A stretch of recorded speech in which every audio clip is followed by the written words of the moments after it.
Shalom sahabat Gebada, apa kabar? Kiranya damai sejahtera dan sukacita senantiasa melingkupi kita semua dalam mengikuti gerakan baca dengar Alkitab sampai saat ini.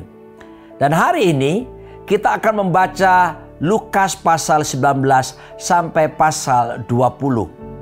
Dalam kedua pasal ini diceritakan tentang Yesus yang telah menyelesaikan pelayanannya dan memasuki Yerusalem untuk menggenapi karya penebusannya. Ada penderitaan berat dan kematian mengenaskan yang menanti Yesus, tetapi Tuhan kita setia. Ia melanjutkan perjalanannya bahkan ketika penderitaan dan kematian sudah dekat. Pasal 19 bercerita tentang Yesus memasuki Yeriko, kota yang tidak jauh dari Yerusalem, dan bertemu Zakius, si pemungut cukai. Perjumpaan Zakius dengan Yesus menghasilkan pertobatan. Pertobatan sejati membutuhkan buah, bukan hanya kata-kata. Zakius bertobat dan memberikan setengah dari harta miliknya kepada orang miskin, serta membayar kembali 4 kali lipat apa yang dia ambil dari siapapun. Lalu Yesus berkata, keselamatan telah datang ke rumah Zakius, dan Yesus bersukacita karena yang hilang telah ditemukan. Selanjutnya ada perumpamaan tentang 10 mina. Kisah ini mirip dengan perumpamaan talenta dalam Matius pasal 25. Yesus mengajarkan kita untuk menggunakan talenta, dengan kata lain menghasilkan buah. Namun perumpamaan di kitab Lukas dilanjutkan dengan kembalinya bangsawan itu sebagai seorang raja. Perumpamaan ini juga menunjukkan bahwa Yesus akan menjadi Tuhan atas penghakiman di masa depan. Ayat 28 sampai 44 berisi tentang Yesus mengendarai keledai dan memasuki Yerusalem, di mana dia disambut oleh orang banyak. Peristiwa ini tercatat di kitab Matius, Markus, Lukas, dan Yohanes. Mereka bersorak-sorai bahwa Yesus telah datang sebagai raja. Ini terjadi pada hari Minggu Palma yang merupakan awal dari Minggu Sengsara Yesus. Ketika Yesus tiba di Yerusalem, pertama-tama dia memasuki Bait Allah. Di sana Yesus mengusir para pedagang dan penukar uang, imam-imam kepala, ahli-ahli Taurat, dan para pemuka bangsa Israel tidak senang saat Yesus melakukan hal ini. Sehingga mereka mulai merencanakan untuk membunuh Yesus. Pasal 20, Yesus mengajar di Bait Allah. Dan masih ada orang Farisi yang mempertanyakan kuasa Yesus. Yesus menjawab melalui perumpamaan pemilik kebun anggur. Dan batu yang dibuang oleh tukang bangunan telah menjadi batu penjuru. Ahli-ahli Taurat dan imam-imam kepala terus mengganggu Yesus. Mereka bertanya apakah boleh membayar pajak kepada Kaisar. Yesus menjawab, berikanlah kepada Kaisar apa yang wajib kamu berikan kepada Kaisar, dan kepada Allah apa yang wajib kamu berikan kepada Allah. Lalu orang-orang Saduki bertanya kepada Yesus tentang kebangkitan. Namun Yesus memberi jawaban yang bijaksana, sehingga mereka tidak berani lagi menanyakan apa-apa kepada Yesus. Sekarang mari kita membaca Lukas pasal 19 sampai pasal 20 bersama-sama.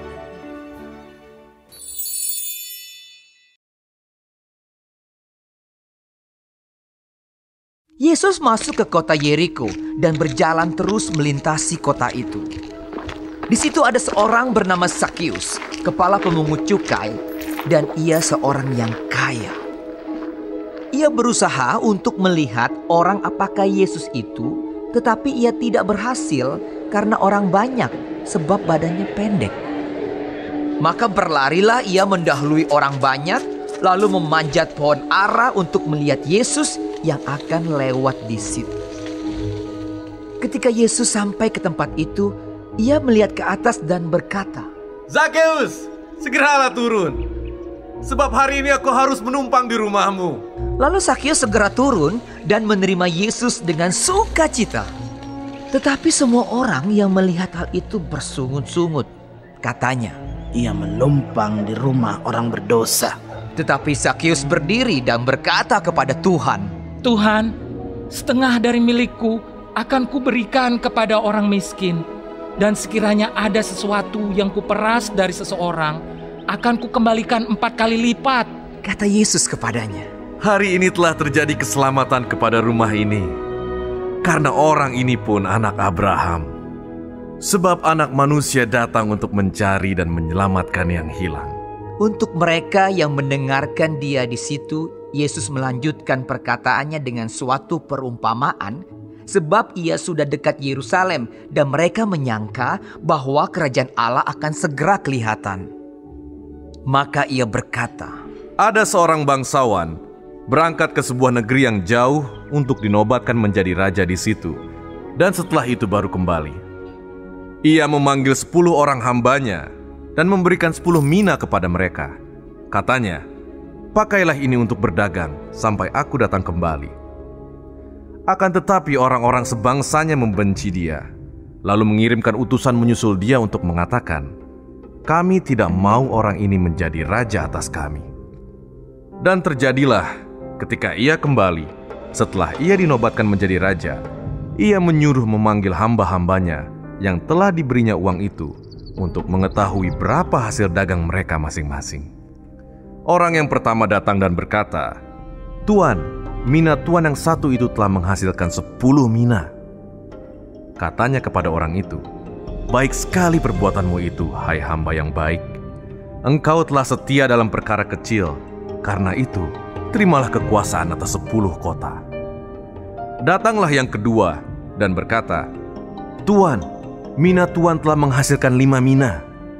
Katanya kepada orang itu, Dan engkau kuasailah 5 kota.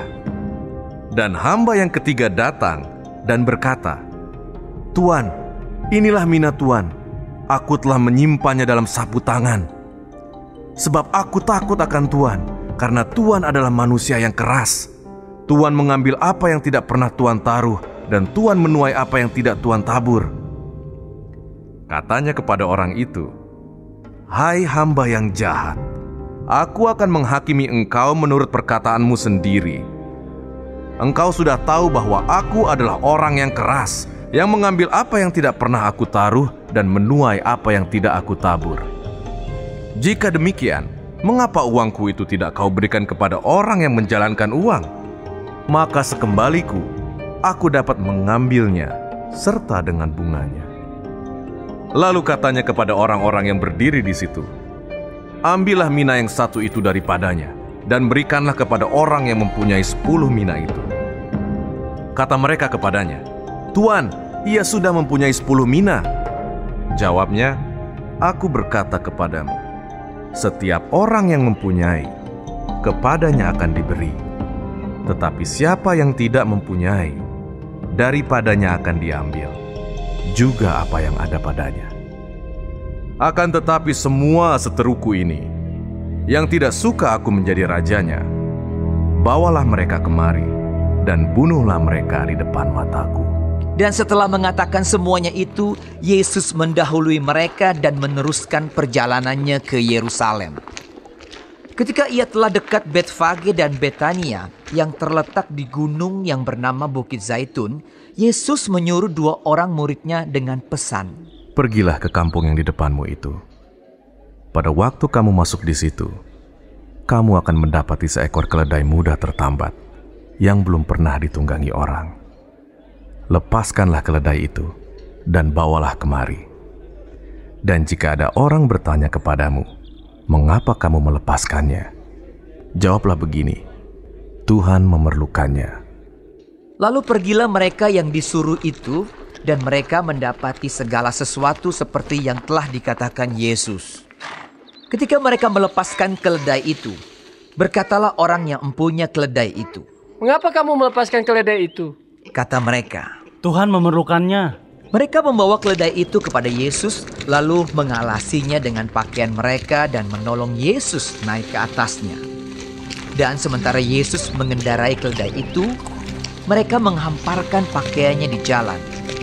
Ketika ia dekat Yerusalem, di tempat jalan menurun dari Bukit Zaitun, mulailah semua murid yang mengiringi dia bergembira dan memuji Allah dengan suara nyaring oleh karena segala mujizat yang telah mereka lihat. Kata mereka, "Diberkatilah dia yang datang sebagai raja dalam nama Tuhan. Damai sejahtera di sorga dan kemuliaan di tempat yang maha tinggi." Beberapa orang Farisi yang turut dengan orang banyak itu berkata kepada Yesus, "Guru, tegurlah murid-muridmu itu." Jawabnya, Aku berkata kepadamu, jika mereka ini diam, maka batu ini akan berteriak. dan ketika Yesus telah dekat dan melihat kota itu, ia menangisinya, katanya, Wahai betapa baiknya, jika pada hari ini juga engkau mengerti apa yang perlu untuk damai sejahteramu. Tetapi sekarang hal itu tersembunyi bagi matamu. Sebab akan datang harinya bahwa musuhmu akan mengelilingi engkau dengan kubu, lalu mengepung engkau dan menghimpit engkau dari segala jurusan. Dan mereka akan membinasakan engkau beserta dengan pendudukmu. Dan pada tembokmu, mereka tidak akan membiarkan satu batu pun tinggal terletak di atas batu yang lain. Karena engkau tidak mengetahui saat bila mana Allah melawat engkau. Lalu Yesus masuk ke bait Allah dan mulailah ia mengusir semua pedagang di situ. Katanya kepada mereka, Ada tertulis, rumahku adalah rumah doa, tetapi kamu menjadikannya sarang penyamun. tiap-tiap hari ia mengajar di dalam bait Allah. Imam-imam kepala dan ahli-ahli Taurat serta orang-orang terkemuka dari bangsa Israel berusaha untuk membinasakan dia. Tetapi mereka tidak tahu bagaimana harus melakukannya, sebab seluruh rakyat terpikat kepadanya dan ingin mendengarkan dia. Pada suatu hari ketika Yesus mengajar orang banyak di bait Allah dan memberitakan Injil, datanglah imam-imam kepala dan ahli-ahli Taurat serta tua-tua ke situ, dan mereka berkata kepada Yesus, Katakanlah kepada kami, dengan kuasa manakah engkau melakukan hal-hal itu? Dan siapa yang memberikan kuasa itu kepadamu? Jawab Yesus kepada mereka, Aku juga akan mengajukan suatu pertanyaan kepada kamu. Katakanlah kepadaku, baptisan Yohanes itu dari sorga atau dari manusia? Mereka mempertimbangkannya di antara mereka dan berkata, Jikalau kita katakan dari sorga, ia akan berkata, Mengapakah kamu tidak percaya kepadanya? Tetapi jikalau kita katakan dari manusia, seluruh rakyat akan melempari kita dengan batu. Sebab mereka yakin bahwa Yohanes adalah seorang nabi. Lalu mereka menjawab bahwa mereka tidak tahu dari mana baptisan itu. Maka kata Yesus kepada mereka, Jika demikian, aku juga tidak mengatakan kepadamu dengan kuasa manakah aku melakukan hal-hal itu. Lalu Yesus mengatakan perumpamaan ini kepada orang banyak. Seorang membuka kebun anggur. Kemudian ia menyewakannya kepada penggarap-penggarap, lalu berangkat ke negeri lain untuk waktu yang agak lama. Dan ketika sudah tiba musimnya, ia menyuruh seorang hamba kepada penggarap-penggarap itu, supaya mereka menyerahkan sebagian dari hasil kebun anggur itu kepadanya. Tetapi penggarap-penggarap itu memukul hamba itu dan menyuruhnya pulang dengan tangan hampa. Sesudah itu, ia menyuruh seorang hamba yang lain. Tetapi hamba itu juga dipukul dan dipermalukan oleh mereka, lalu disuruh pulang dengan tangan hampa. Selanjutnya ia menyuruh hamba yang ketiga. Tetapi orang itu juga dilukai oleh mereka, lalu dilemparkan keluar kebun itu. Maka kata tuan kebun anggur itu, Apakah yang harus kuperbuat? Aku akan menyuruh anakku yang kekasih, tentu ia mereka segani. Tetapi ketika penggarap-penggarap itu melihat anaknya itu, mereka berunding. Katanya, ia adalah ahli waris. Mari kita bunuh dia, supaya warisan ini menjadi milik kita. Lalu mereka melemparkan dia keluar kebun anggur itu dan membunuhnya. Sekarang, apa yang akan dilakukan oleh tuan kebun anggur itu dengan mereka? Ia akan datang dan membinasakan penggarap-penggarap itu dan mempercayakan kebun anggur itu kepada orang-orang lain. Mendengar itu mereka berkata, "Sekali-kali jangan." Tetapi Yesus memandang mereka dan berkata, "Jika demikian, apakah arti nas ini? Batu yang dibuang oleh tukang-tukang bangunan telah menjadi batu penjuru. Barang siapa jatuh ke atas batu itu, ia akan hancur. Dan barang siapa ditimpa batu itu, ia akan remuk." Lalu ahli-ahli Taurat dan imam-imam kepala berusaha menangkap dia pada saat itu juga. Sebab mereka tahu bahwa merekalah yang dimaksudkannya dengan perumpamaan itu. Tetapi mereka takut kepada orang banyak. Ahli-ahli Taurat dan imam-imam kepala mengamat-amati Yesus.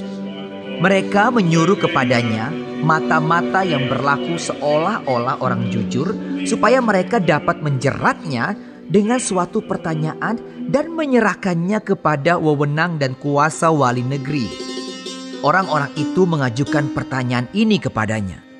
"Guru, kami tahu bahwa segala perkataan dan pengajaranmu benar, dan engkau tidak mencari muka, melainkan dengan jujur mengajar jalan Allah.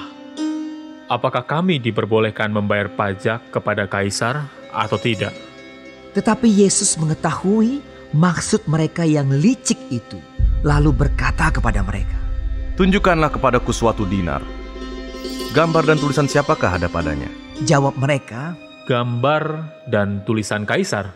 Lalu kata Yesus kepada mereka, "Kalau begitu, berikanlah kepada Kaisar apa yang wajib kamu berikan kepada Kaisar, dan kepada Allah apa yang wajib kamu berikan kepada Allah."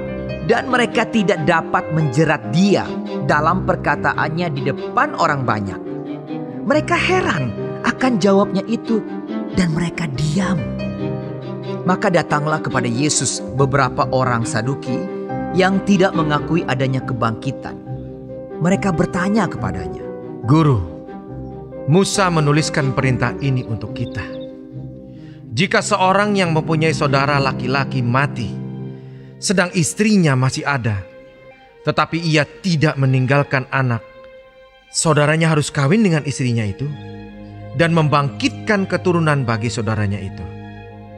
Adalah 7 orang bersaudara. Yang pertama kawin dengan seorang perempuan lalu mati dengan tidak meninggalkan anak. Lalu perempuan itu dikawini oleh yang kedua dan oleh yang ketiga, dan demikianlah berturut-turut oleh ke-7 saudara itu. Mereka semuanya mati dengan tidak meninggalkan anak. Akhirnya perempuan itu pun mati. Bagaimana sekarang dengan perempuan itu? Siapakah di antara orang-orang itu yang menjadi suaminya pada hari kebangkitan? Sebab ke-7-nya telah beristrikan dia." Jawab Yesus kepada mereka, "Orang-orang dunia ini kawin dan dikawinkan. Tetapi mereka yang dianggap layak untuk mendapat bagian dalam dunia yang lain itu, dan dalam kebangkitan dari antara orang mati, tidak kawin dan tidak dikawinkan. Sebab mereka tidak dapat mati lagi. Mereka sama seperti malaikat-malaikat, dan mereka adalah anak-anak Allah, karena mereka telah dibangkitkan." Tentang bangkitnya orang-orang mati, Musa telah memberitahukannya dalam nas tentang semak duri, di mana Tuhan disebut Allah Abraham, Allah Ishak, dan Allah Yakub. Ia bukan Allah orang mati, melainkan Allah orang hidup. Sebab di hadapan Dia, semua orang hidup. Mendengar itu beberapa ahli Taurat berkata, "Guru, jawabmu itu tepat sekali."